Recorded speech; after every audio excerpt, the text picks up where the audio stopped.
Então, gente, recapitulando, primeira aula nós falamos da igreja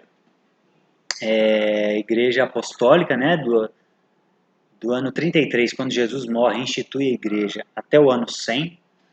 Semana passada o André falou para a gente da perseguição, né? A gente está no período da igreja perseguida. E a igreja foi perseguida tanto na vida quanto na verdade, né? E o André falou para a gente semana passada da perseguição à verdade, as heresias que surgiram tentando destruir a verdade bíblica. E hoje nós vamos entrar na parte da questão da vida. Porém, eu queria só passar alguns pontos aqui, porque eu tinha preparado uma aula também sobre isso, e eu queria só passar uns pontos que eu achei interessante sobre essa questão da verdade. Como o André falou, a verdade ela foi mais atacada nesse período aqui, ó. Por quê? Porque houve uma relativa paz, né? Esse imperador aqui, Trajano, no ano 98 até o ano 117, ele coloca um decreto em que os cristãos eles teriam liberdade para ser cristão. Porém, se alguém os denunciasse, eles seriam investigados. Então isso trouxe uma relativa paz, tá? Então por isso que começaram a surgir, o cristianismo começou a expandir, houve um crescimento do cristianismo, houve mais visibilidade, né? E naturalmente surgiram acusações, ó. Isso aqui que é interessante. Surgiram acusações aos cristãos vinda da população em geral, né, dos populares e da elite também. E olha que interessante. Os cristãos eram acusados, por exemplo, de serem canibais. Por quê? Porque eles ouviam os cristãos se reunindo e falando que iriam comer o sangue e a carne de Jesus. Então, os populares, né, o povo comum, entendeu que isso era canibalismo. E os cristãos começaram a serem acusados de canibais. Né? Olha como os cristãos foram vistos. Eles eram acusados também de praticar orgia. Por quê? Porque eles se casavam com irmãos e irmãs. Então, na cabeça das pessoas daquela época, eles achavam que eles praticavam orgias. Porque eles casavam com os irmãos, né? Mas eram irmãos em Cristo. Eles eram acusados também de ateísmo. Por quê? Porque eles não veneravam e adoravam os deuses romanos, né? O panteão romano, greco-romano. Então isso para eles era considerado ateísmo. E já a classe, a elite, acusava eles de ignorantes, de contraditórios, né? E de negar a família. Olha que interessante. Os cristãos nessa época eram acusados de negar a família. Por quê? Porque quando um cristão era pressionado a negar a Jesus, ou então ele morreria, os pais geralmente, ou parentes que não eram cristãos, rogavam pela vida dele. Nega Jesus é algo tão simples que mal faz você só falar eu nego a Jesus ou adorar esse Deus, não faz mal nenhum. E as pessoas e os cristãos não davam ouvidos aos seus pais, aos seus filhos, quem quer que seja que estivesse falando para eles negarem a Jesus. Então os romanos olhavam para isso e falavam assim, gente, eles não dão ouvido nem para os seus familiares, eles não se importam com os seus familiares. Então isso fez com que eles fossem acusados de negar a família. Então aqui, ó, essa era a visão popular que eles tinham dos cristãos. Ó. Eles imaginavam que a reunião cristã era isso, comer carne humana, né? E isso aqui é uma talha numa pedra, que aqui eles passaram para o papel, que é uma acusação também, que aqui é um burro crucificado. Né? Isso aqui é uma inscrição antiga, né? Uma pedra antiga lá em Jerusalém. E foi desenhado uma pessoa adorando a um asno. Então, essa era a crítica que faziam aos cristãos nessa época. E aí surgiram todas aquelas heresias que o André falou, né, na aula passada. E aí surgem os apologistas. E isso aqui é interessante também que eu queria frisar com vocês. Os apologistas começam a surgir uma discussão entre eles. Qual é a relação do cristão com a cultura? E isso é importante para a gente, porque a gente enfrenta isso hoje também. Né? Os cristãos, ao longo de todos os anos, enfrentaram isso. E aí surgiram basicamente duas escolas de de pensamento. Então o cristão, né, aqui é Jesus no meio, e aí eles começaram a pensar como o cristianismo se relaciona com a cultura romana, com a cultura grega, né? Aqui são os gregos e aqui são os romanos. Como que o cristão se relaciona com essa cultura?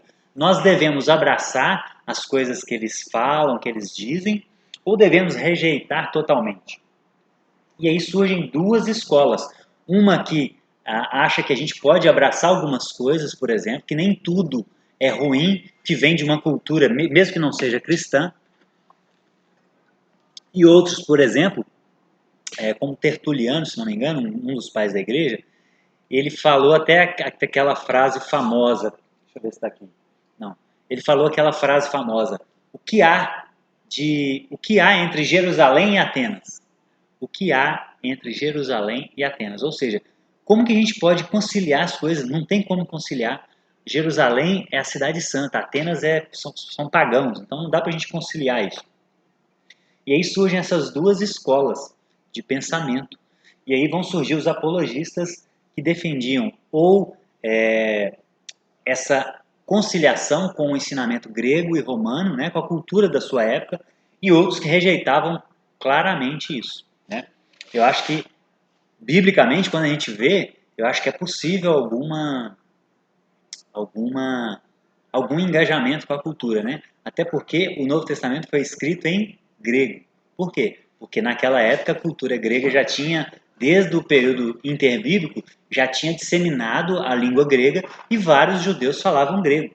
Então, João chama Jesus de Logos. Ou seja, ele pegou uma língua, ele pegou uma palavra grega que Aristóteles e Platão já usavam para designar Deus, né? Outro Deus, mas para eles era o Logos, aquele que ordenou todo o cosmos, né? A razão do universo. E aí João pega essa palavra e usa na Bíblia. Então, biblicamente eu vejo que é possível uma certa, claro que com cautela, a gente tem que separar o que é redimível e o que não é redimível na cultura. Então, por exemplo, a gente pega uma música, né? Uma coisa fácil de a gente exemplificar. Você pega uma música. A música ela pode ser bela, harmônica e bonita, né? Como arte, mas ela pode ser mentira. Ela pode contar coisas mentirosas. Então a gente tem que ter esse discernimento. Por outro lado, uma música pode não ser tão bela, mas verdadeira. Então, o ideal seria a gente juntar as duas coisas, a verdade com a beleza, né? Mas a gente tem que saber separar as coisas e aceitar e abraçar aquilo que é verdadeiro, que é belo, independente de onde vem, e rejeitar aquilo que é falso, independente de onde vem. Porque tem muita música cristã, por exemplo, que é falsa, né? Que contém falsidade, contém ensinamentos que não são verdadeiros, não são bíblicos. Então não é só porque tem um rótulo de cristão que é bom, é verdadeiro ou belo. E muita música cristã também é muito feia, né? É muito comum a gente ver em igrejas pessoas despreparadas, e isso não glorifica a Deus também. Então a gente tem que juntar a beleza com a verdade. E aí, gente, aí vem aqueles pontos que o André já falou, né? As respostas, a apostolicidade, a catolicidade, né? A universalidade da igreja, o cânon.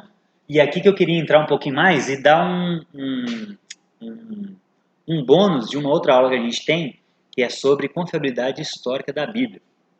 O cânon, gente, cânon, a palavra cânon significa régua, vara de medir.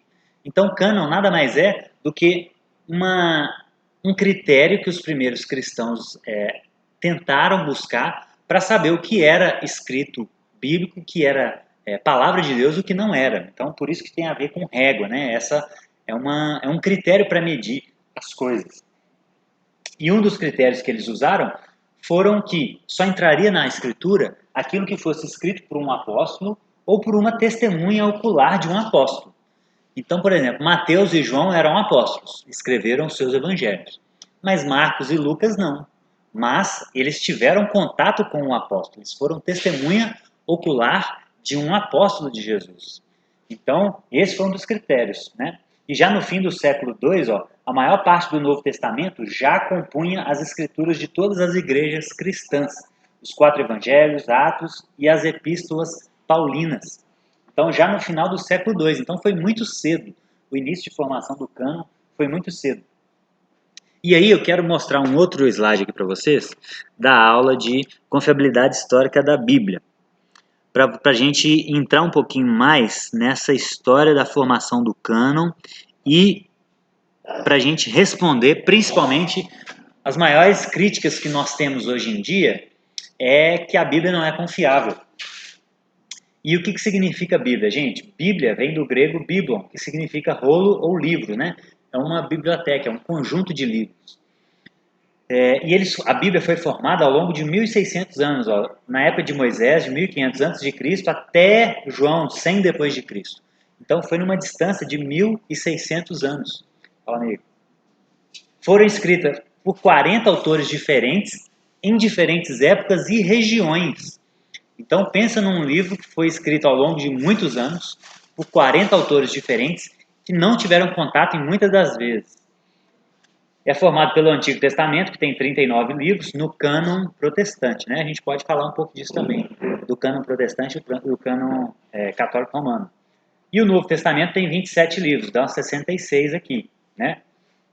Aqui é o cânon hebraico protestante. Como é que foi essa questão do cânon, então? Os hebreus tinham na época de 200 anos antes de Cristo, os hebreus traduziram o Antigo Testamento para o grego, que é a chamada Septuaginta grega. Só que eles já tinham um cânon deles. Eles já tinham os livros do Antigo Testamento que eles tinham como palavra de Deus. Né? Então é o cânon hebraico. E aí, quando em 200 antes de Cristo, eles formaram esses 70 sábios para traduzir a Bíblia hebraica para o grego, alguns livros a mais foram traduzidos, que são os 7 livros a mais que tem no cânon católico romano. Né? Inclusive, ano passado eu li a Bíblia Católica porque eu queria ler esses livros, né? Primeiro e segundo Macabeus, por exemplo, são livros históricos muito interessantes do período interbíblico. Então, esses livros foram incluídos na tradução da Septuaginta. E aí, quando veio a Reforma Protestante, os protestantes pensaram o seguinte: bom, quem fez essa Bíblia Septuaginta não foram os hebreus, foram os gregos, né? Foram a cultura helenizada já. Então nós vamos adotar o cânon hebraico do Antigo Testamento. Por isso que a única diferença da Bíblia católica para protestante é no Antigo Testamento e com relação a esses 7 livros a mais. Por quê? Porque os gregos traduziram o Antigo Testamento e incluíram esses 7 livros a mais na Septuaginta. E os protestantes rejeitaram esse cânon e usaram o cânon hebraico do Antigo Testamento. Então essa é a diferença do cânon protestante para o católico romano. Aí, gente, bom, como assim confiar num texto escrito há 2.000 anos atrás, né? Por que falar de historicidade da Bíblia, né? Nós estamos falando da história da igreja e ali surgiu esses critérios. Por isso é muito importante para a gente saber responder as pessoas hoje em dia, inclusive. Porque essas críticas são modernas. Dan Brown é contemporâneo nosso, né? O Código da Vinci. E ele que disse, eu tenho até uma citação dele aqui. Ele que disse que a Bíblia foi formada no Concílio de Nicéia, por exemplo, que a igreja que escolheu os livros que iriam entrar rejeitaram outros sem critérios, né? Essa é a afirmação. Então, como assim nós vamos confiar num texto escrito há 2.000 anos atrás? Quem falou que Jesus falou? Porque a Bíblia, Jesus não escreveu nada. Assim como Sócrates também não escreveu nada. Quem escreveu foi Platão, discípulo dele. Então a Bíblia foi a mesma coisa. Então, olhando por esse lado, não há diferença nenhuma. A Bíblia foi escrita por testemunhas oculares da vida de Jesus. Mas quem falou que Jesus falou? Os apóstolos. Então já começa a distanciar um pouco da fonte originária. E se Jesus foi somente um homem comum e seus discípulos fantasiaram, criaram um Deus para fundar uma nova religião? E se foi isso que aconteceu, né? Nós temos um texto de 2.000 anos. E se séculos depois, a mando de Constantino, né, essa é a crítica, em 325, eles criaram o Novo Testamento. E se foi isso que aconteceu? Nós temos um livro nas mãos que pode ter sido forjado ao longo dos anos, né? Então, por isso que a gente tem que estudar a confiabilidade histórica da Bíblia. E se Jesus nem existiu? Essa é uma hipótese hoje já descartada, inclusive nos meios acadêmicos, tá? Mas é uma hipótese. E se Jesus nem existiu ainda? Então, como a gente pode, então, testar a confiabilidade da Bíblia, gente?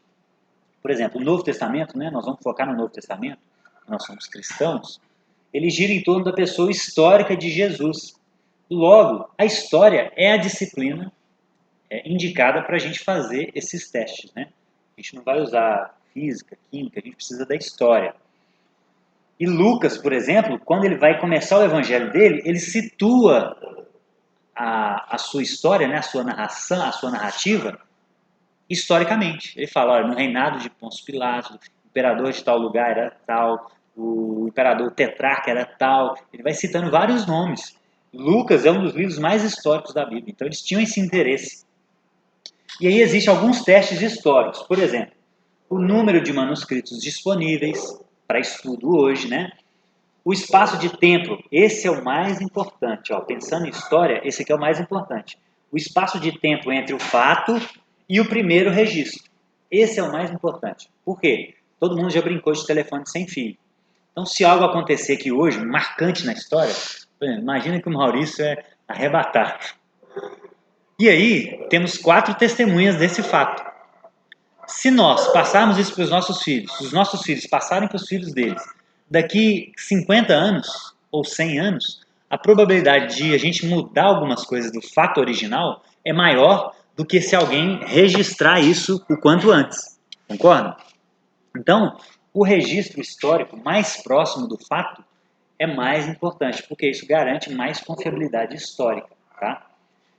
O teste de contradição interna, se o texto tem contradições internas, isso também é um teste usado pela história para saber a confiabilidade de textos. Não só bíblicos, mas qualquer texto antigo. O teste de contradição externa, ou seja, o que esse texto está falando contradiz o que outros historiadores contemporâneos dizem, esse é o teste de contradição externa. O grau de precisão das cópias existentes é outro critério. Se nós temos 10 cópias e cada cópia é totalmente diferente da outra, não existe uma confiabilidade. Como é que a gente vai saber qual é a verdadeira? Quem errou? É esse aqui que está falando X ou esse que falou Y, né? E por último, o caráter dos autores. O caráter dos autores é algo importante também para a gente ver que aquele que registrou o fato, ele não tem a tendência a mentir. Né? De forma geral, todo escrito, a gente parte do pressuposto que a pessoa está falando a verdade, né? A não ser que a gente veja alguma coisa que nos gere dúvida. Então, esses são os testes. Então, vamos ver rapidamente alguns dos testes. Olha só, número de manuscritos. Gente, vamos pegar textos antigos, por exemplo, Tucídides, o ano da escrita dele e o número de manuscritos. Ó, Tucídides escreveu a Guerra do Peloponeso. Isso que historicamente é muito importante. Tem 8 manuscritos. Aristóteles, gente, tem 49 manuscritos. A Tetralogia de Platão tem 7. Aqui, ó, Sófocles, foi um filósofo grego, 193. Demóstenes, 200. Então, assim, não passa de 200, tá vendo? Ilíada de Homero, a segunda colocada. Isso aqui são só textos da Antiguidade Clássica, só textos antigos. A Ilíada de Homero, ela tem 643 manuscritos. É a segunda colocada. O Novo Testamento tem mais de 24 mil. Olha que interessante. Então, olhando por esse teste de número de manuscritos, o Novo Testamento passa muito melhor que o segundo colocado. 10 vezes aqui seria 6 mil. E muito mais de 10 vezes. 3 vezes 6, 18. Mais de 30 vezes. O Novo Testamento tem mais de 30 vezes o número de manuscritos da segunda colocada. E os críticos acham que a Bíblia não é confiável, né? Então, nesse primeiro ponto, a Bíblia passa muito melhor que todos os textos da Antiguidade Clássica. O intervalo de tempo, gente, aquele que eu falei que é o mais importante. Ó, olha o que esse cara diz. Um acréscimo de lendas surgiram a respeito de Jesus e foi incorporado nos evangelhos por vários devotos do movimento. Rapidamente se espalhou pelo mundo mediterrâneo por meio do ministério de Paulo. Por causa disso, é impossível separar esses elementos lendários nas descrições pretensas de Jesus daquelas que de fato eram verdadeiras a respeito dele. Então, esse é um autor crítico da Bíblia e ele diz que a Bíblia foi formada por um acréscimo de lendas que surgiram ao longo dos anos, porque eles foram passando de boca a boca na cabeça dele. Isso foi feito só de forma oral. E aí o Paulo difundiu isso e foi crescendo. Então é tudo uma lenda. Você quer outro que fala a mesma coisa. Agora, olha só, o intervalo de tempo entre o fato e a cópia mais antiga. Por exemplo, ó, Tucídides, aquele mesmo, ó, 8 manuscritos. O intervalo de tempo entre o fato e a cópia é de 1.300 anos. Aristóteles, 1.400 anos. Platão, 1.300 anos. Gente, Lucrécio, romano, 1.100 anos. 1.600. Eurípides, 1.500. De novo, a Ilíada de Homero é a segunda melhor colocada na história antiga. A Ilíada de Homero é um poema, né, de Homero, um poeta grego. Ela tem 500 anos de distância entre o que aconteceu, né, quando ele viveu, e a cópia mais antiga que se tem notícia. Agora, olha o Novo Testamento. Nós temos uma média aqui, ó, de 150 anos como média, mas a gente tem o mínimo, ó, de 100 anos do fato até a cópia mais antiga. E quais são essas cópias? Eu vou mostrar aqui um pouquinho mais para frente. Ou seja, gente, por esse critério também, a Bíblia passa muito melhor do que qualquer livro da antiguidade clássica.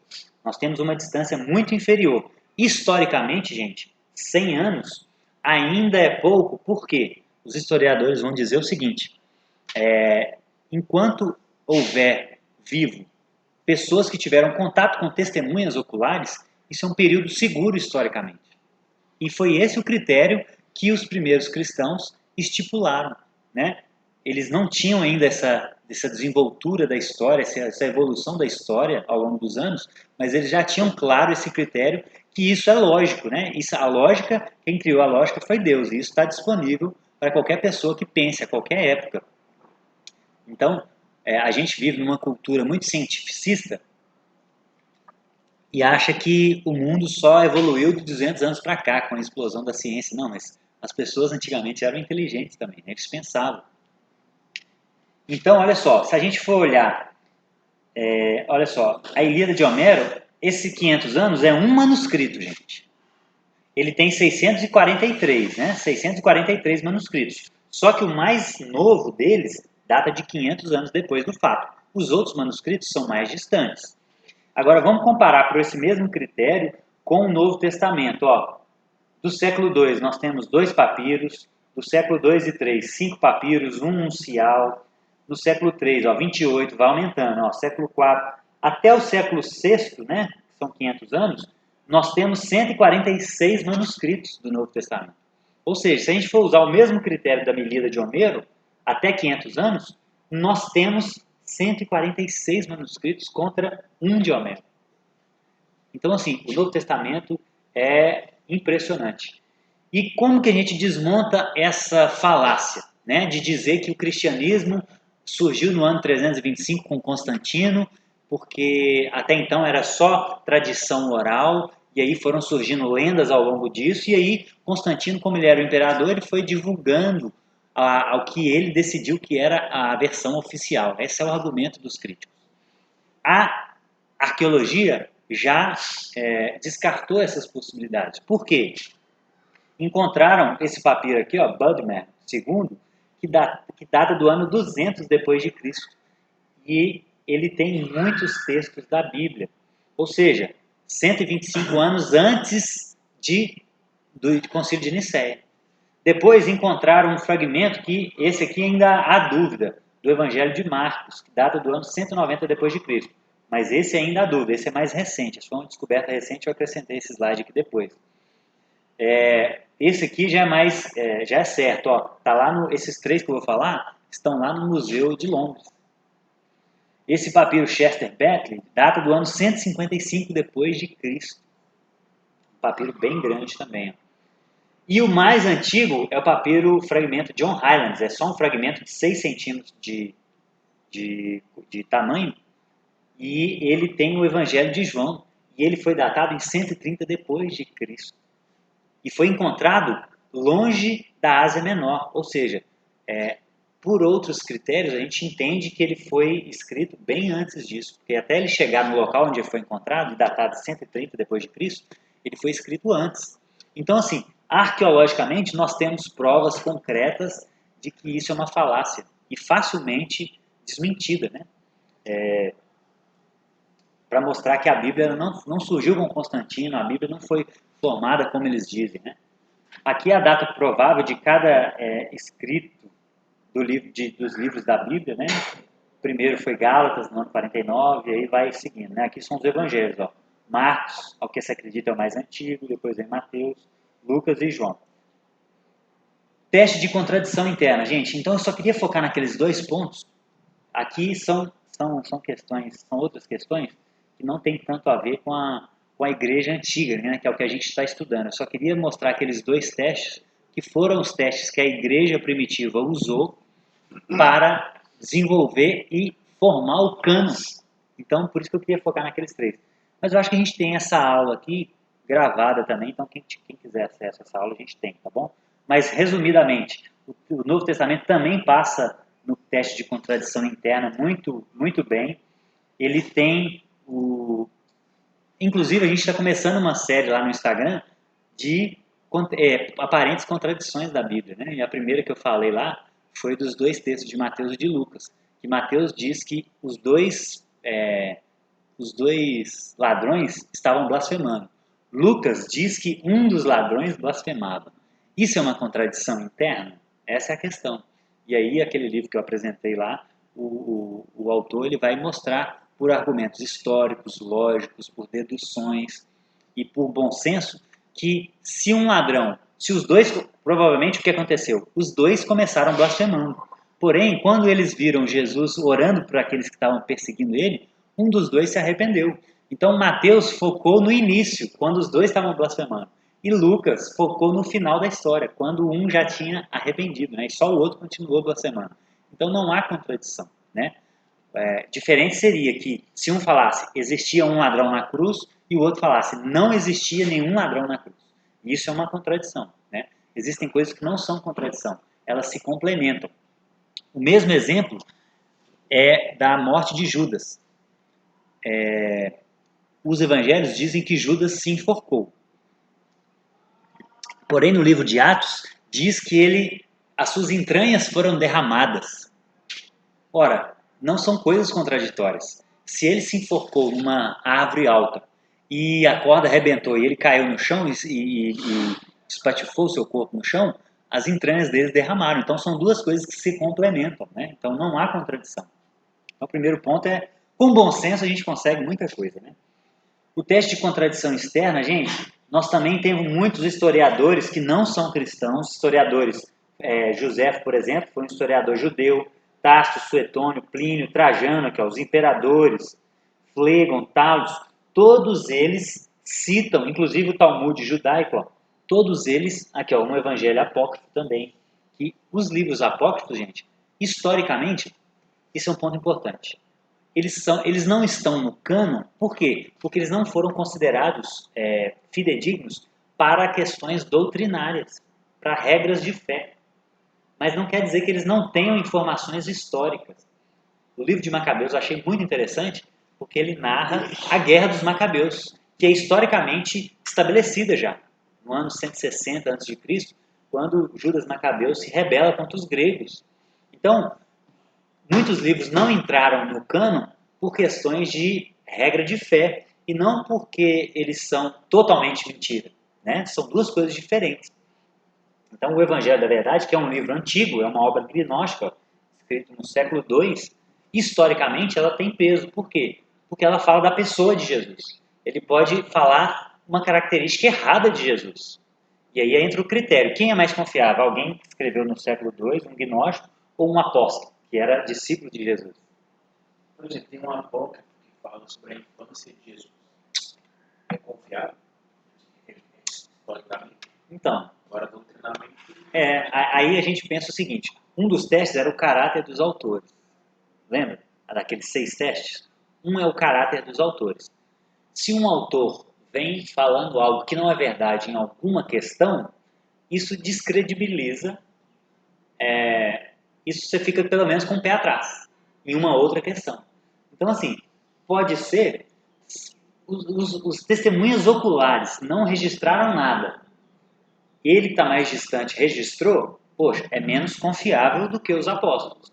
Mas é uma possibilidade aberta, entendeu? A gente não pode afirmar categoricamente que é mentira, porque a gente não sabe, entendeu? Mas tem também o conteúdo do Evangelho, que ele é bem estranho.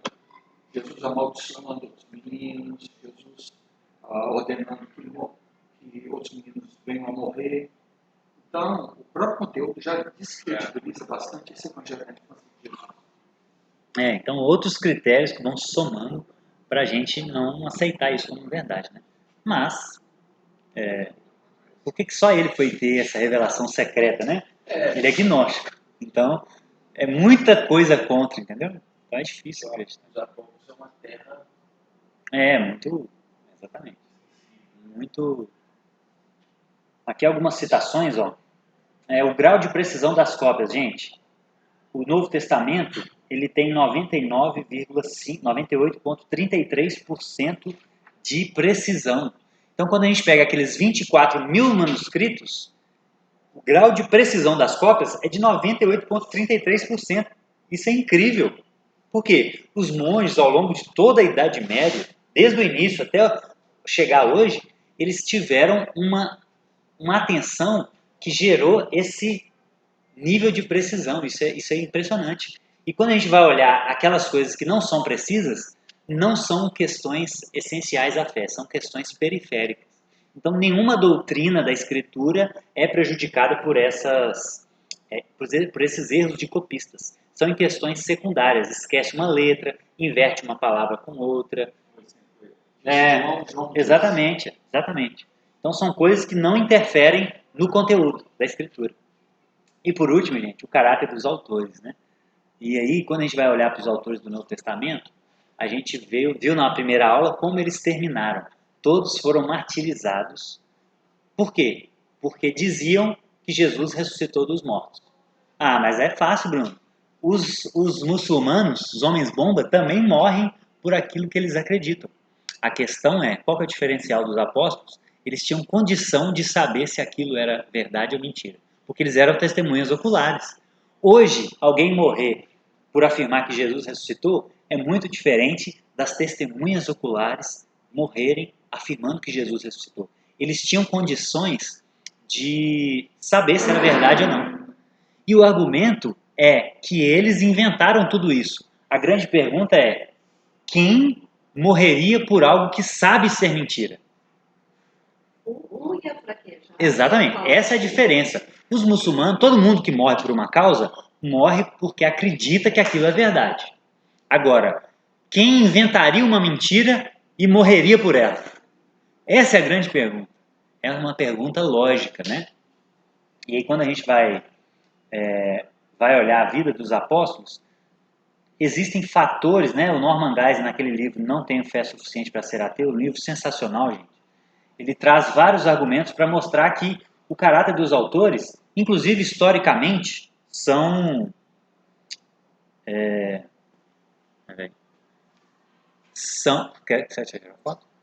inclusive historicamente, eles são precisos. Por quê? Olha só, por exemplo, eles incluíram fatos embaraçosos sobre si. Quem que estivesse criando uma religião iria acrescentar fatos que vão contra você. Por exemplo, Tomé, se eu não tocar, não crerei.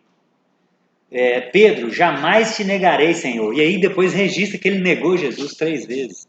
Então quem está criando uma história não iria embelezar essa história. Então ele vai afirmar o seguinte: essas questões aqui, ó, esses fatos que são embaraçosos, inclusive para eles, é uma evidência de que o que ele estava escrevendo era verdade. Né? Eles estavam apenas descrevendo a verdade. Acho que está acabando a bateria. Então,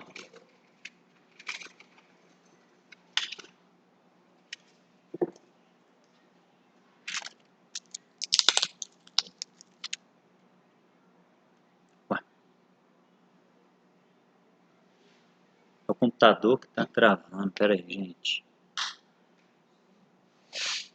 É o computador que está travando.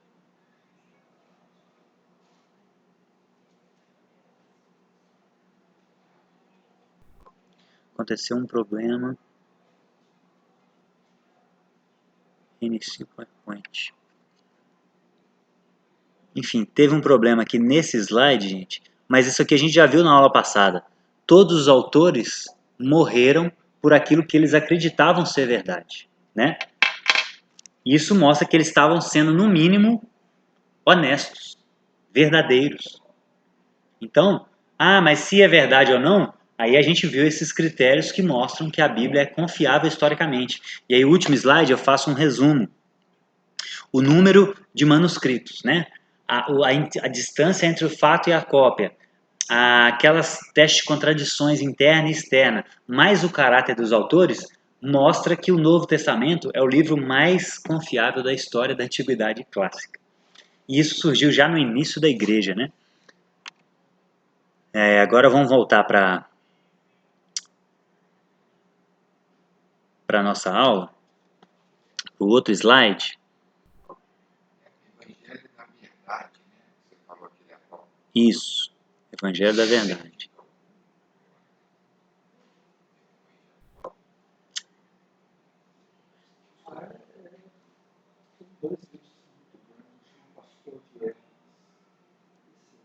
Tem que abrir de novo os arquivos aqui, gente. Só um segundinho.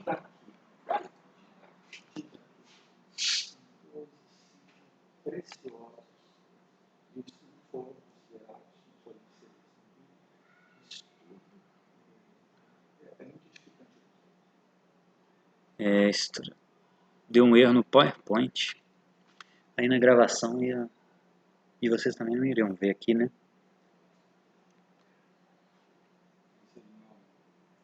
Iniciou o PowerPoint? Reiniciei. Deixa eu ver.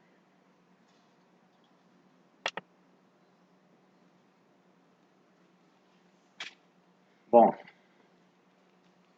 então vamos voltar para a história. Aqui a gente já falou o cânon, né? A gente parou no cânon. E aí a gente deu um zoom nessa questão da história da Bíblia, da historicidade da Bíblia, para a gente... O cara, Régua. a catolicidade É a universalidade. Por quê? Porque os gnósticos eram muito fechados, né? Então os primeiros cristãos falavam o seguinte: não, Jesus não veio falar alguma coisa só para alguns, ele veio falar para todo mundo. A gente não aceita só um evangelho, a gente aceita os 4, porque todos foram testemunhas, né? Então é universal. A gente não aceita só uma carta, só os escritos de Paulo, a gente aceita de Pedro, de Tiago, entendeu? Isso é a catolicidade, né? Essa é a igreja católica universal. Ou seja, em última análise, todo cristão é católico e é universal. Só não é romano e nem o Edir Macedo. Só não pode confundir com o Romano e o Edir Macedo, né? Tudo bem. Então, gente, agora a gente vai entrar na perseguição à vida, a história da igreja, a igreja perseguida. A gente está no ano 100 até o ano 313 e vamos entrar na questão da vida agora, como os cristãos foram perseguidos na sua vida. Bom, por que os cristãos foram perseguidos? Primeiro, por razões políticas. Os cristãos geravam uma instabilidade no Império Romano. Por quê? Muitos cristãos não se alistavam no exército, por exemplo. E os romanos eram muito patriotas, né? Os romanos eram... o Império, para se expandir, ele precisa de força militar. Então isso era um empecilho para Roma. Roma, politicamente, olhava para os cristãos e falava assim: pô, esse povo não quer cooperar comigo, né? Porque muitos cristãos não se alistavam no exército. E eles eram acusados também, como a gente viu, de negar a família. Então, poxa, a nossa sociedade vai desestruturar, né? Então, politicamente, os cristãos geravam uma instabilidade no Estado. Tem um fator religioso também. Por exemplo, eles não aceitavam a idolatria romana, eles rejeitavam os outros deuses de Roma, eles acreditavam só no Cristo. Só Jesus era Deus, nenhum outro Deus era Deus verdadeiro, né? E por isso eles foram acusados de ateus, de ateísmo. Então essa era uma outra questão. A terceira questão era social, gente. A igualdade entre os homens, pregada pelas Escrituras, né? Todos fomos criados à imagem de Deus. Isso conflitava com a crença aristocrata dos romanos. O que é aristocracia? É aquela organização política que acredita que poucos vão governar sobre muitos, né? Isso é uma aristocracia. que é diferente de uma democracia, que todos governam, elegem alguns para governar para todos, né? Mas todos têm voz, todos votam. Numa aristocracia, não. Um vai passando o bastão para outro sem eleição, não tem nada disso. São duas coisas diferentes.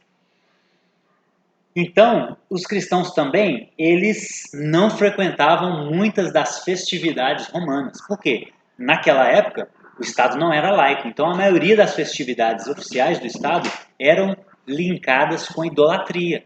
Então, os cristãos não iam. Então, eles eram considerados antissociais. Tinha esse fator social também. Pô, esse povo não se mistura, né? É um grupo fechado que come carne humana, que casa, que tem orgia. Imagina a reputação dos primeiros cristãos, gente. E a gente, às vezes, já é uma aplicação, né?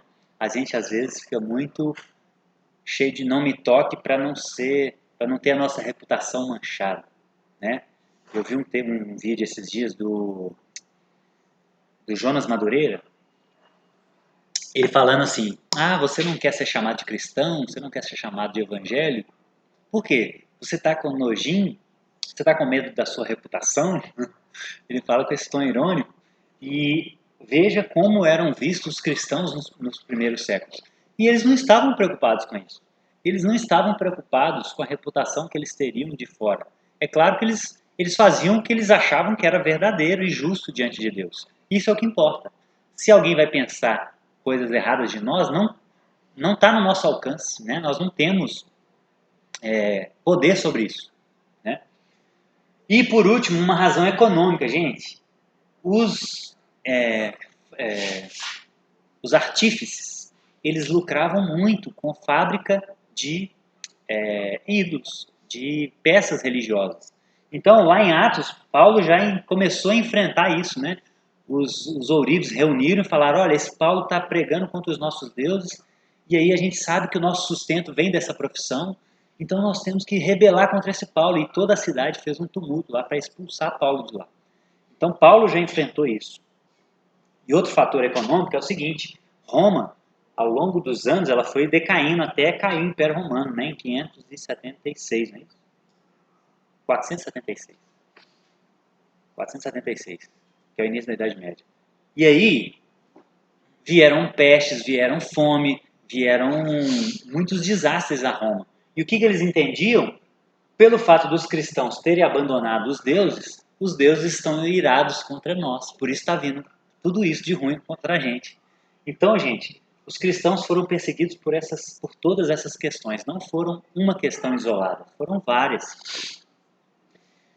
E aí, quando a gente vai olhar a história da igreja, nesse período aqui, nós vemos 10 perseguições. A primeira começa com Nero, lá no período dos apóstolos ainda. Inclusive, Pedro e Paulo foram martirizados por Nero, em 64, depois de Cristo. Então, Nero foi o primeiro, mais agressivo. Depois, no ano 81 até 96, Domiciano. E aí, foi aqui que João foi exilado, no período do reinado de Domiciano. Trajano foi aquele que trouxe a relativa paz, né, que começou a estipular que o cristão só seria perseguido se fosse denunciado. E Adriano também, foi o sucessor dele, eles martirizaram Inácio de Antioquia, que foi sucessor de Pedro. Marco Aurélio foi a quarta perseguição, no ano 160 a 180. Ele foi o responsável pelo martírio de Policarpo. Policarpo foi discípulo de João. Depois veio a perseguição com Sétimo Severo, no ano 200 depois de Cristo, Maximiniano, 235 depois de Cristo, Décio, 250. Aqui que começa a grande perseguição. Até aqui, a perseguição era esporádica, porque o reino era muito grande. Imagina toda a Europa. Havia perseguição em um país por algum tempo, depois parava. Assim eram essas perseguições aqui. Por isso que a verdade foi mais atacada nesse período, porque o cristianismo foi se expandindo. A partir de Décio, no ano 250, isso foi por todo o império. Foi um decreto para todo o império. Aí a perseguição foi massiva. Aqui o bicho pegou, gente. Aqui começou a perseguir em todo o império. Depois com Valeriano, que continuou as perseguições. Aureliano, no ano 270, e por fim Diocleciano, que foi o último, que também foi muito agressivo, Diocleciano. Então houveram 10 perseguições ao longo da história da igreja. E Décio, né, aqui a marcação do nosso período que nós vamos estudar, principalmente, que ele sistematiza a perseguição. Ele decreta a adoração aos deuses. Ó, e existia um certificado de adoração. Por quê, gente? Nessa época aqui o cristianismo já estava crescendo muito. Então esse imperador aqui, Décio, ele começou a tentar restaurar a glória de Roma, que estava se perdendo. Roma estava se desconfigurando. Roma não era mais formada na nossa visão, por pagãos, né? Na visão deles era por cidadãos romanos que adoravam os deuses, que tinha toda a cultura deles. Agora tinha muito cristão. Então eles queriam retomar aquela glória que Roma já tinha tido no passado. Então eles começam a adotar leis, né? E não há nada novo debaixo do sol. A gente vê leis hoje em dia que têm um viés ideológico muito grande, né? Então eles fizeram a mesma coisa. Então ele faz esse decreto que deveriam adorar os deuses propositalmente, né, gente? Para fazer a peneira. Então, e tinha certificado de adoração. As pessoas tinham que andar na rua com certificado de adoração. Se você adorasse o imperador, você recebia um certificado do Estado e você tinha esse documento. E, infelizmente, muitos cristãos negaram a fé e chegavam a comprar certificados para não serem perseguidos, né? Nesse período, gente, houve confisco de propriedades. Aqui é uma foto que ilustra essa ideia, né? Uma invasão a uma igreja, uma destruição de templos, houve destruição de manuscritos. Por quê? Porque tudo que estava relacionado àquilo que gerava aquela instabilidade tinha que ser destruído. Então eles começaram a destruir manuscritos. Agora pensa em tudo que a gente já falou. 24 mil manuscritos hoje disponíveis. Com o tanto de manuscritos que se perderam, gente, imagina quantos manuscritos a gente não teria se não tivesse tido tudo isso, né? A Biblioteca de Alexandria já pegou fogo também, tinha muitos manuscritos, não só da Bíblia, mas de outros textos também.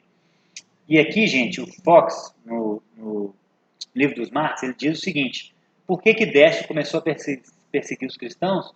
Ele sentia ciúme com o grande crescimento do cristianismo, pois os templos pagãos passaram a ser abandonados enquanto as igrejas enchiam. Então ele era romano e ele queria voltar com aquela tradição romana de ter os templos pagãos cheios, né? Aquilo estava se acabando. Então ele começa essa perseguição sistemática. E aí Diocleciano, que foi aquele último, também ele começa com problemas no exército. Os cristãos, como eu falei, até o ano 313, raramente eles serviam no exército, eles se alistavam no exército. Eles não queriam matar. Exatamente. Essa era uma dificuldade teológica deles. Poxa, como é que eu vou matar uma pessoa se a Bíblia fala para eu não matar, né? E aí, muitos cristãos rejeitavam a convocação para o exército. E ele começou mais aquela questão, né? Aquele fator político, social, de instabilidade. E ele começou a ter problema e começou a perseguir pessoas já no exército. E aí, por volta de 295, vários cristãos foram mortos.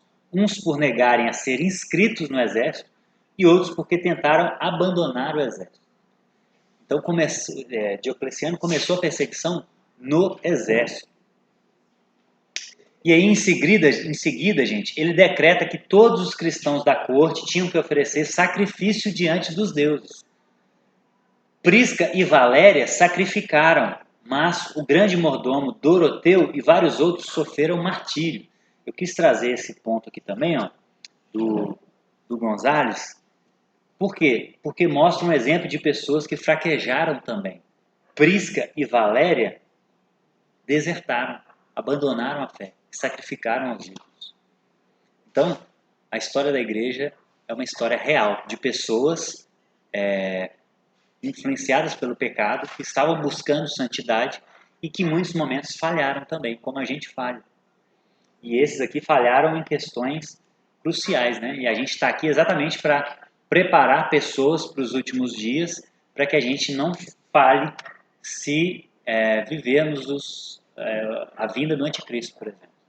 Então essa é a nossa missão aqui com essa escola, né? Então esses falharam, mas outros não. Outros sofreram martírio, não negaram. E olha o ponto interessante, gente. Lembra que aqui, ó, existe um espaço de tempo, ó, entre Décio, alguns anos, ó, esse aqui foi em seguida, mas depois 10 anos de diferença. Depois aqui, ó, aqui é 284, eu errei, ó. 10 anos de diferença. Então, olha só, existiram, mesmo nessas perseguições sistemáticas, alguns períodos de paz. Então, olha só o que o Gonzalez escreve. Acostumados como estavam à tranquilidade de décadas anteriores, muitos cristãos sucumbiram ante as ameaças dos juízes. Aos demais foram-lhe aplicadas torturas de toda a espécie. Foram mortos em meio aos mais diversos suplícios. Então, gente, a tranquilidade, tem até um texto que eu já publiquei uma vez, falando sobre isso. O perigo do excesso de poder, o excesso de tranquilidade. Isso tudo é muito perigoso para a gente. Parece que o ser humano ele é tão influenciado pela queda que a única coisa que mantém ele perto de Deus são dificuldades, são sofrimentos, né? Porque a gente vê, inclusive, na Bíblia, né? O pessoal lá na época dos juízes, quando tinha paz, abandonavam a Deus. Aí Deus deixava os inimigos invadirem, aí o povo arrependia, clamava a Deus. Aí Deus levantava um juiz, Gideão, Débora, Jefté, né? Foram os juízes. Libertavam o povo. Aí vinha a paz de novo. Depois de um tempo, o povo abandonava Deus. E isso foi anos e anos, gente. Isso aconteceu durante anos e anos. Foram mais de 20 vezes que são repetidos lá, né? Então, a gente tem dificuldade com paz e tranquilidade, gente. Esse aqui é um ponto interessante, gente. Os cristãos, eles não eram perseguidos porque eram cristãos. Olha que interessante. Eles eram perseguidos porque eram apenas cristãos. É totalmente diferente. O Império Romano, ele tolerava todas as religiões. Mas por quê? A maioria das religiões, não sei se a gente pode dizer todas, mas que a gente tem acesso, só o cristianismo que era diferente. A maioria delas era politeísta, adorava todos os deuses. Alguns tinham mais apreço para um deus, mas eles aceitavam a existência de outros deuses. A questão é, os cristãos negavam todos os outros deuses.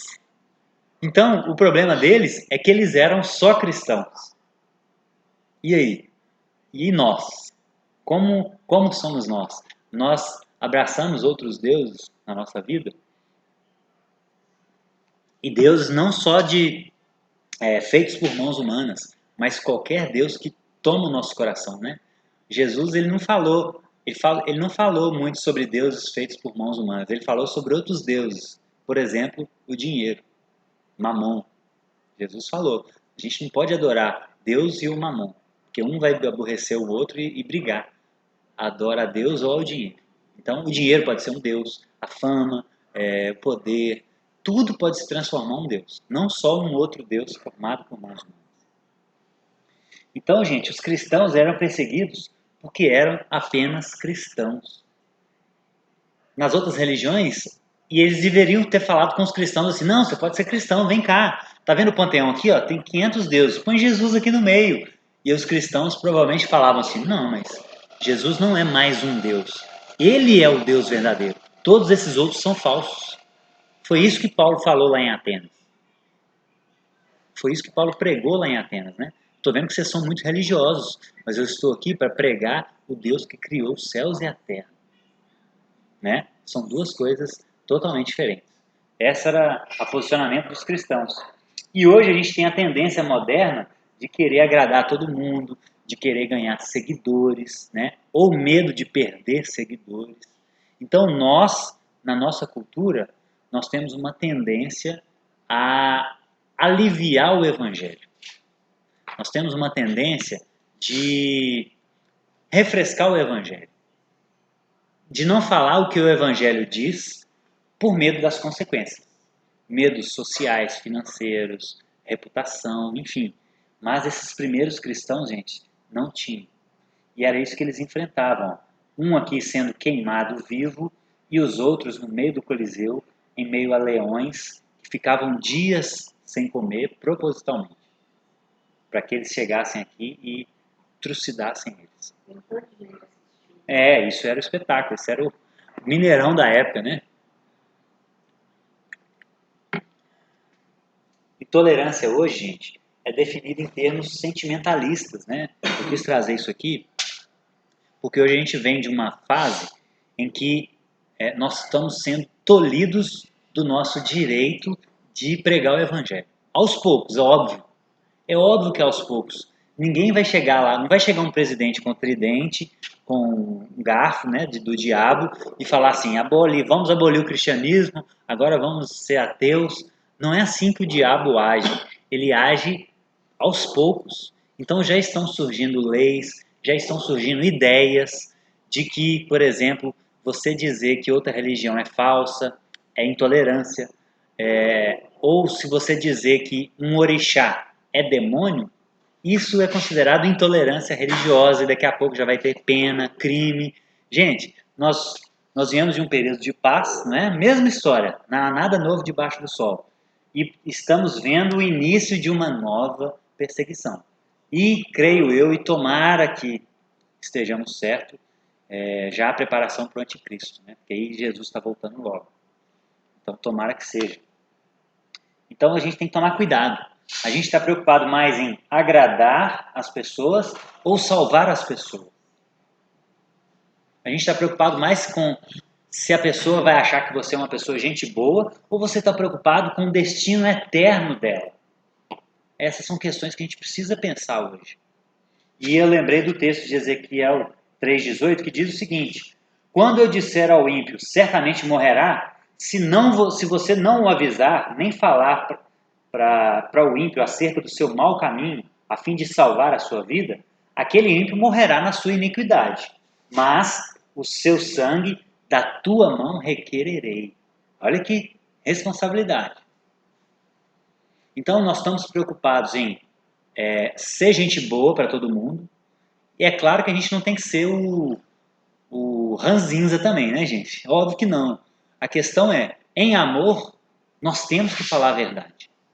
Em amor, nós temos que falar a verdade. A verdade dói? Óbvio que dói, gente. A verdade dói. Uma mulher, quando chega numa certa idade e ela vê que o corpo dela, ou um homem também, não mais corresponde como correspondia há algum tempo atrás, isso é doído. E a gente às vezes quer negar. Quando uma pessoa tem uma notícia de uma doença, a primeira reação é negar. Por quê? Porque a verdade alguém já disse, a verdade ela é um capataz duro, muitas vezes. A verdade é um capataz muito duro. Mas a verdade tem que ser dita, principalmente se tratando em questões de salvação, né?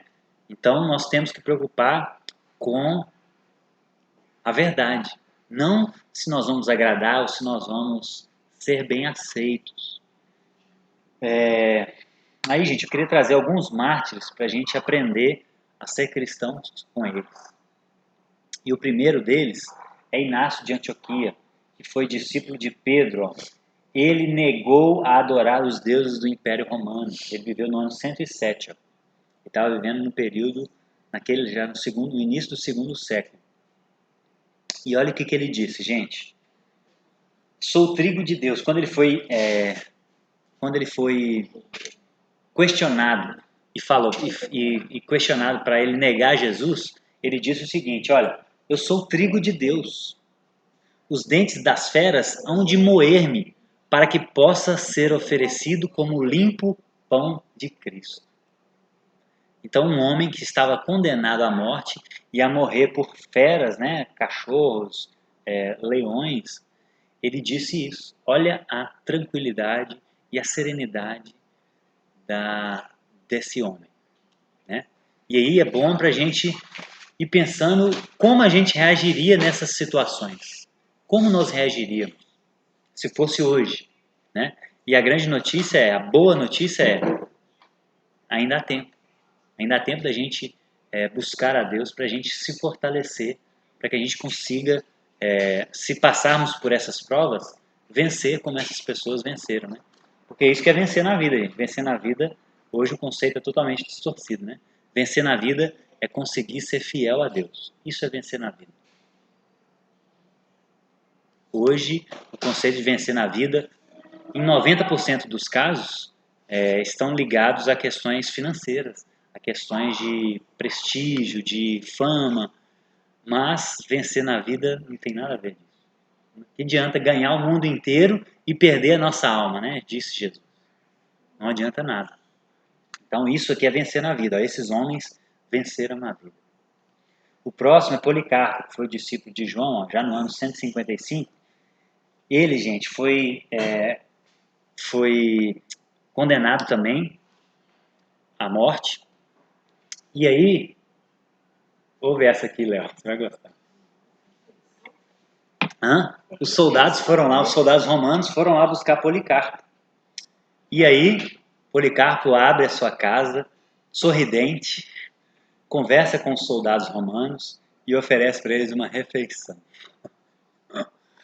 E aí ele pede aos romanos 1 hora de oração antes de ser martirizado. E eu queria ler esse trecho que é muito interessante. Diz o seguinte, ó. Depois de terminar as orações, nas quais fez menção de todas as pessoas com quem teve contato na sua vida, pequenas e grandes, nobres e comuns, de toda a Igreja Católica disseminada pelo mundo, chegada a hora de partir, eles os puseram sobre um jumento e o trouxeram para a cidade. Lá, Policarpo encontrou com seu pai, Nicetes, que o fez subir em sua carruagem, e puseram-se a exortá-lo, dizendo: que mal há em dizer Senhor César e em oferecer sacrifícios e assim salvar sua vida? Que mal há, Policarpo? Por que você não faz isso? De início, Policarpo ficou em silêncio. Porém, ao ser forçado a falar, ele disse: não agirei de acordo com os seus conselhos. Quando perceberam que ele não se deixava convencer, dirigiram-se-lhe palavras grosseiras e logo o empurraram para fora da carruagem, de modo que ao descer ele machucou a canela. Todavia, imperturbável, como se nada estivesse sofrendo, foi em frente exultante, né, Policarpo, escoltados pelos guardas até o estádio. Lá, no meio a um ruído tão forte que poucos conseguiam ouvir alguma coisa, uma voz veio do céu dizendo: sê forte, Policarpo, e comporta-te como um homem. Quando ele foi trazido ao tribunal, houve um grande tumulto, no instante em que a multidão percebeu que Policarpo estava preso. O procônsul perguntou-lhe se ele era Policarpo. Ao ouvir a confirmação, ele aconselhou Policarpo a negar a Cristo, dizendo-lhe: olhe para si, tenha pena da sua idade avançada. E acrescentou muitas outras frases que eles costumavam a dizer, tais como: jure pela fortuna de César, arrependa-se, diga abaixo aos ateus, né, que eram os cristãos, que eram considerados ateus. Então Policarpo, com aspecto grave, contemplando toda a multidão no estádio e acenando-lhe a mão, emitiu um suspiro profundo e, erguendo os olhos para o céu, diz: remova-se os ateus, apontando para a multidão, né? Ele inverteu a questão, ele falou: remova-se os ateus, eles são os ateus. Eu sou cristão, eu acredito em Deus de verdade. Então o procônsul insistiu com ele, dizendo: jure, e eu porei em liberdade, negue a Cristo. Mas Policarpo respondeu: há 86 anos eu o sirvo, e ele nunca me faltou. Como então blasfemarei contra aquele que me salvou? Procônsul novamente insistiu: jure pela fortuna de César. Policarpo respondeu: uma vez que sempre em vão o Senhor me esforça para me fazer jurar pela fortuna de César, como o Senhor diz, fingindo ignorar o meu verdadeiro caráter, ouça-me declarar com franqueza o que eu sou. Eu sou cristão. E se deseja aprender uma doutrina cristã, marque um dia e então poderá me ouvir. Ouvindo isso, disse o procônsul: eu tenho feras selvagens. Se você não se arrepender, eu entregarei a eles. Mande trazê-las, respondeu Policarpo. Pois para nós o arrependimento é uma atitude ruim quando significa mudar do melhor para pior. Olha, gente. Mas é uma atitude boa quando significa a mudança do mal para o bem. Se você não se arrepender, atearei fogo em você, disse o procônsul, uma vez que você despreza as feras. Então Policarpo disse: o Senhor me ameaça com fogo que queima durante 1 hora e logo se apaga. Mas o fogo do julgamento futuro e do castigo eterno reservado para os ímpios, esse o Senhor ignora. Mas, porque está se delongando, faça o que lhe agradar. Essa é a alma, essa é a espiritualidade, essa é a profundidade de um homem que de fato conheceu Jesus, gente. Diante da morte, foi capaz de dizer essas palavras.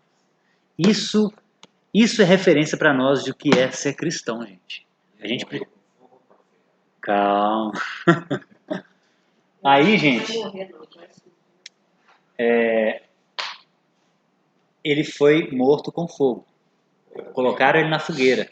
E aí, a hora que iriam pregar ele na fogueira, na estaca, né, para ele ficar preso, para ele não mexer, ele falou: gente, olha o que ele disse: não é preciso me prender com pregos, pois aquele que me dá forças para suportar o fogo também me fará permanecer na fogueira sem que eu queira fugir. Ou seja, Jesus, ele está comigo. Então ele vai me dar força. Se ele vai me dar força para suportar a fogueira, ele me dá força para permanecer de pé.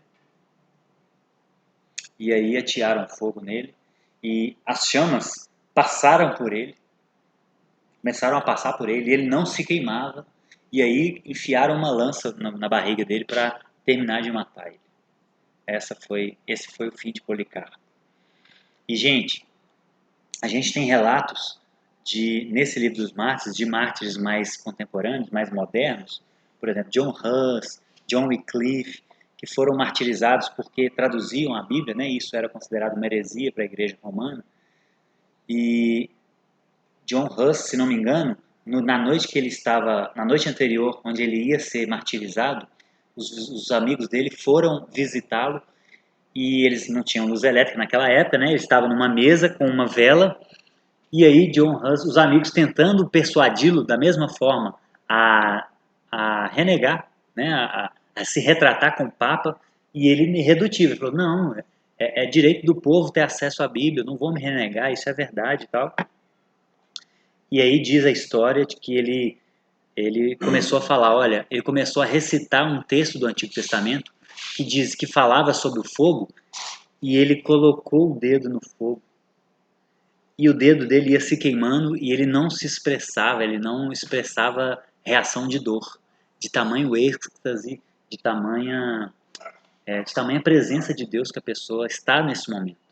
Então Deus, na sua misericórdia, ele sustenta essas pessoas, inclusive os mártires cristãos que são perseguidos hoje, gente. O século XX foi martirizado mais cristãos do que em toda a história da igreja. O marxismo, no século XX, matou mais cristãos do que ao longo de toda a história de igreja, de 2000 anos. Então, hoje em dia, isso não é uma realidade só do passado. A gente está estudando a história, mas isso é uma realidade hoje também. Né? A gente vê o Estado Islâmico, os cristãos sendo martirizados, são filmados, inclusive.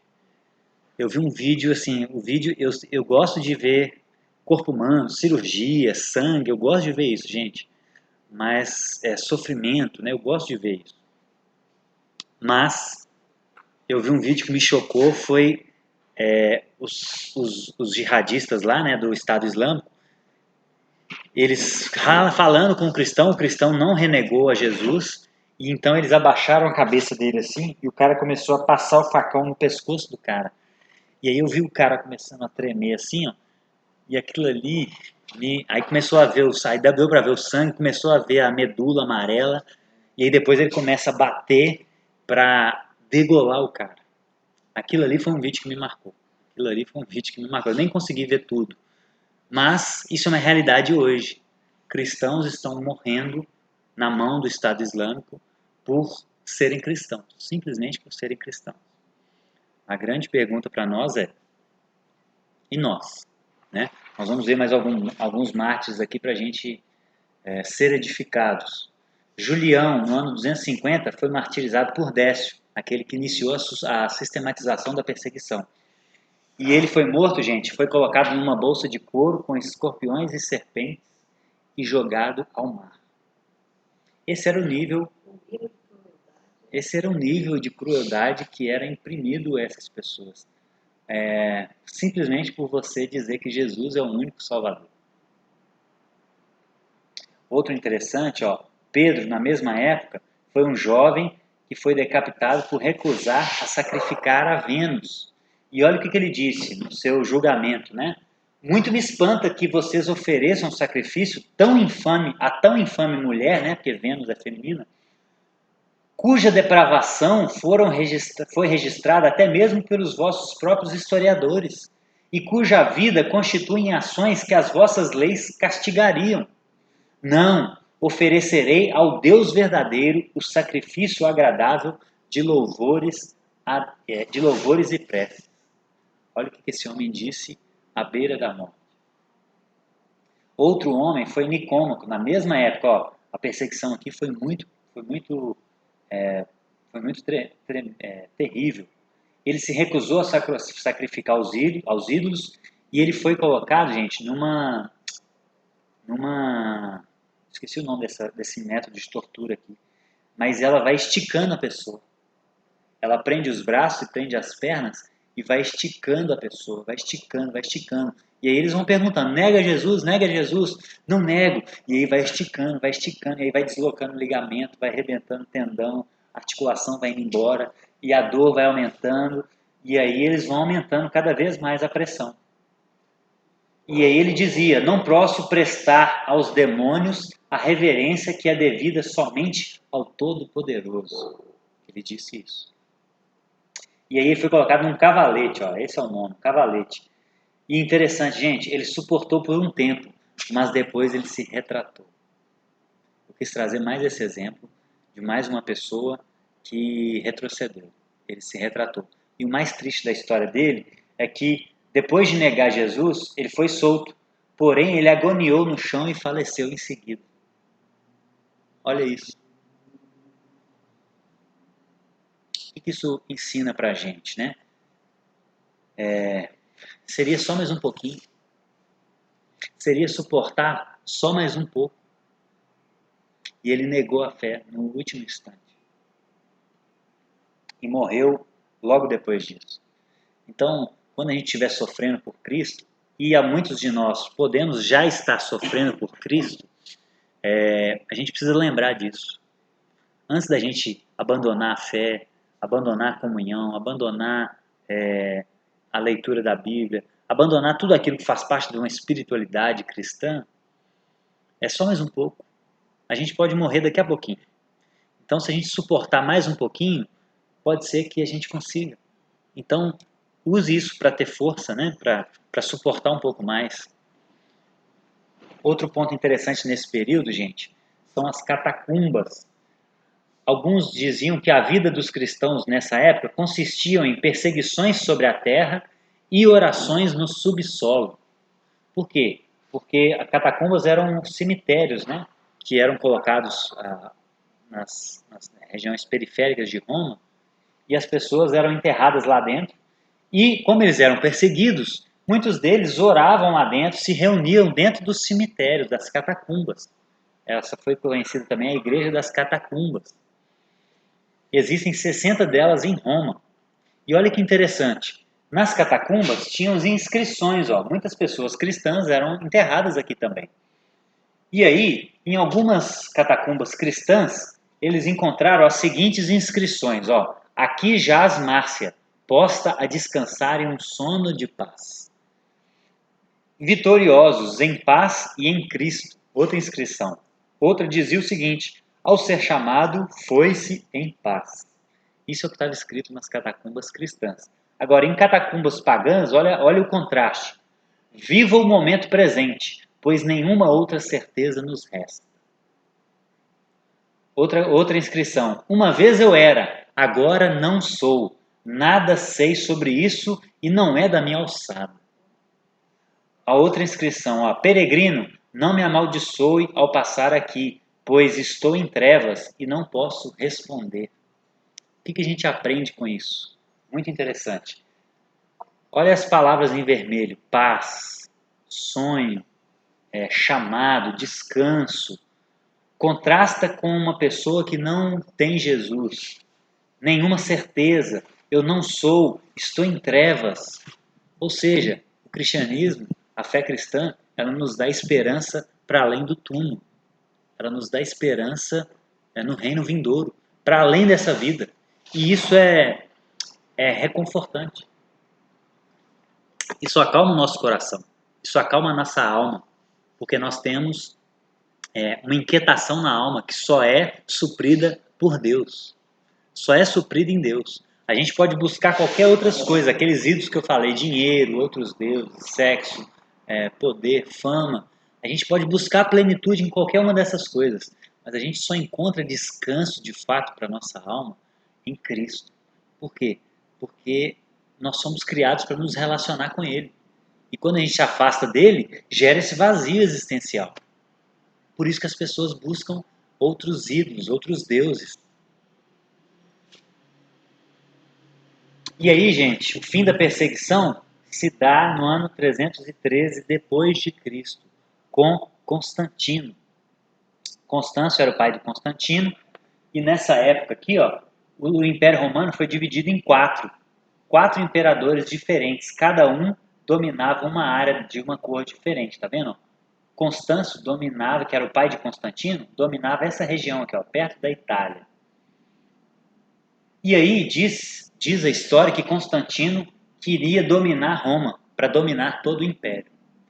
E então ele tem uma visão, né, segundo Eusébio de Cesareia, que foi um historiador da Igreja Antiga, né, ele disse que Constantino teve uma visão, e nessa visão foi dito para ele: sobre este sinal vencerás.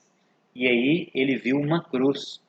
E então ele pede para os soldados desenharem uma cruz nos seus escudos. E aí ele vai lá enfrentar o imperador que dominava a Itália e vence a batalha, né? E aí em 313 ele cria o Edito de Milão, que é o quê? Colocando fim à perseguição aos cristãos. Então Constantino dá fim à perseguição aos cristãos por parte do Império Romano. E aí, na próxima aula, nós vamos ver a continuidade disso. Aí que nós vamos ver o surgimento, a ligação da igreja com o Estado, com Constantino. Aí que surge a igreja católica romana, né? Porque até então era a igreja católica e a igreja universal, né? Todos os cristãos de todos os lugares. E a conclusão que eu chego, gente, é a mesma conclusão de todas as aulas. Isaías 48. A relva murcha, cai a sua flor, mas a palavra do nosso Deus permanece para sempre. Então o cristianismo, a fé cristã, ela suportou não só perseguições na verdade, mas hoje a gente viu que ela suportou inclusive a perseguição à vida, né? E suportou muito bem, porque inclusive uma frase muito comum dos historiadores é que o sangue dos mártires era a semente da igreja. Quanto mais os cristãos eram perseguidos, gente, mais a igreja crescia. Tertuliano, né? Por quê? Porque é o exemplo daquele ladrão na cruz, gente. Aquele ladrão olhou para Jesus e viu o seguinte: poxa, crucificaram o cara está perdoando e orando a Deus para perdoar esses caras que estão crucificando ele. Não é possível, isso não é humano, isso não é racional, isso aí fere a nossa humanidade, fere a nossa essência como ser humano influenciado pela queda. E aí tem que ter alguma coisa para além disso. Por isso que marca as pessoas. E quando esses cristãos eram martirizados e falavam isso que a gente viu, falavam coisas que a gente viu falar, outras pessoas eram impactadas. Então, quando morria um cristão, várias outras convertiam. Por quê? Porque ficavam impactadas. Não é possível que o cara suportou a fogueira sem reclamar, sem fugir da fogueira. Não é possível. Deus existe de fato e Deus suportou ele. E a grande pergunta que fica para a gente também é: O cristianismo no Brasil suportaria o anticristo? Pensa no que a gente tem vivido de cristianismo no Brasil. Olha 2 templos que nós temos no Brasil, ó. Olha a pompa que existe dentro da igreja cristã, católica, romana, protestante. Olha isso, gente. Contrasta isso com o evangelho. Contrasta isso aqui com o evangelho, ó. Igrejas homoafetivas. Igrejas que já têm pastores gays. Contrasta isso com o evangelho, com a verdade do evangelho. Será que nós suportaríamos a vinda do anticristo? Quem daqueles mártires nós seríamos? Nós seríamos como Tertúlio, como Policarpo? Ou seríamos como Nicômaco? Como nós seríamos? Nós somos cristãos de verdade? Nós acreditamos em Jesus e botamos a nossa confiança nele?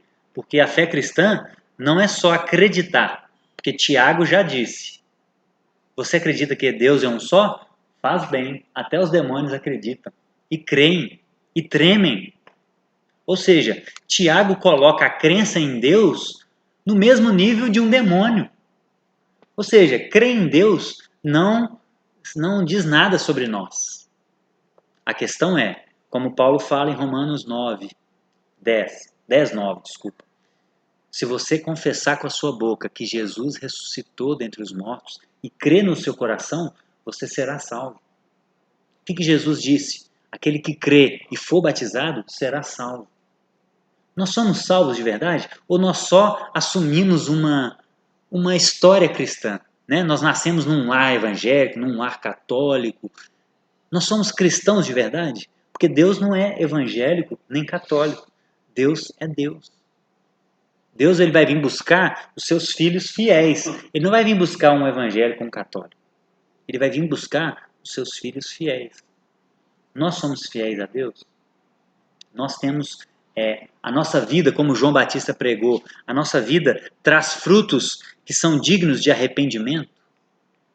Ou nós estamos em meio a uma cultura cristã, seja ela católica, evangélica, mas que em vários aspectos não tem nada a ver com a verdade. E o nosso critério de verdade, obviamente, mais confiável historicamente, é a Escritura. Então essa é uma reflexão que eu gostaria de fechar essa aula com essa reflexão. E nós pensarmos, olharmos para a nossa vida, olharmos o que temos vivido até aqui. Eu conheço a verdade, eu sei o que a Bíblia fala sobre salvação, sobre fé, sobre o fim dos tempos, sobre batismo, eu conheço a verdade de Deus, eu leio a Bíblia com regularidade, eu frequento uma igreja cristã, porque hoje a gente tem os desigrejados, né? Aquelas pessoas que acham que podem ser cristãs em casa. Gente, como assim? Não tem como. É uma contradição de termos, né? Web crentes, ser cristão só pela internet. A gente está transmitindo aqui para uma oportunidade para pessoas que não podem vir.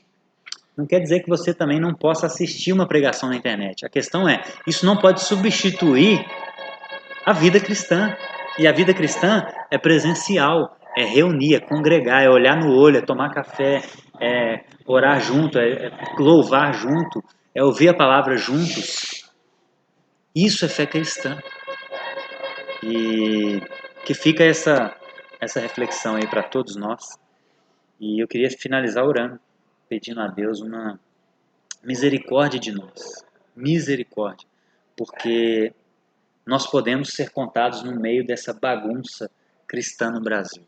Independente de tradição religiosa, independente de onde nós viemos, eu oro, Senhor, por misericórdia. Que o Senhor tenha misericórdia de nós. Que a gente possa sondar o nosso coração e ver de fato, Pai, se nós somos cristãos ou se nós estamos aqui apenas por tradição recebida dos nossos pais. Por favor, Espírito Santo, fale no nosso coração que está aqui, fale no coração de quem está ao vivo agora, Fale no coração de quem está assistindo essa aula, que a gente possa, Paizinho, de fato sondar e ser honestos com o Senhor. Como eu fui honesto há 15, 16 anos atrás, porque eu tinha nascido numa tradição religiosa, mas eu nunca tinha lido a Bíblia, nunca tinha orado ao Senhor, eu nunca tinha me sentido um pecador. Em algum momento da minha vida, o Senhor falou comigo através de uma pregação e eu me senti um pecador, eu me senti observado. Pela primeira vez, eu me senti em conexão com o Senhor de verdade. E nesse momento eu me entreguei ao Senhor com todo o meu coração, eu confessei com a minha boca. Eu me batizei, eu passei a frequentar uma comunidade que eu encontrei, e isso são frutos de arrependimento. Então que nós possamos sondar o nosso coração e ver se de fato somos cristãos ou se somos religiosos. E Jesus já alertou em Mateus 7, que muitos naquele dia dirão: Senhor, nós fizemos milagres, nós fizemos curas, nós expulsamos demônios em seu nome. E Jesus vai dizer a muitas dessas pessoas: eu nunca vos conheci, afastem-se de mim, vocês que praticam o mal. Vocês que dizem Senhor, Senhor com a boca, mas não me obedecem. Mas têm pensamentos impuros com as mulheres, com os homens das outras pessoas. Por favor, Senhor, nos livra de ser contados no meio dessas pessoas. Traga salvação nesse dia, Senhor. Por favor, porque nós queremos te agradar e queremos te receber como nosso Senhor e Salvador. Em nome de Jesus nós te oramos e agradecemos, Pai, por esse dia. Amém. Amém. Amém, gente? Meus amigos, muito obrigado. Até a próxima semana. Nós vamos falar sobre a igreja imperial. Nós finalizamos hoje com o fim da perseguição e nós vamos ver o que deu nessa mistura de igreja e Estado. Alguns pontos positivos, mas muitos pontos negativos e problemáticos, tá bom? Deus abençoe vocês. Até a próxima aula. Fiquem com Deus.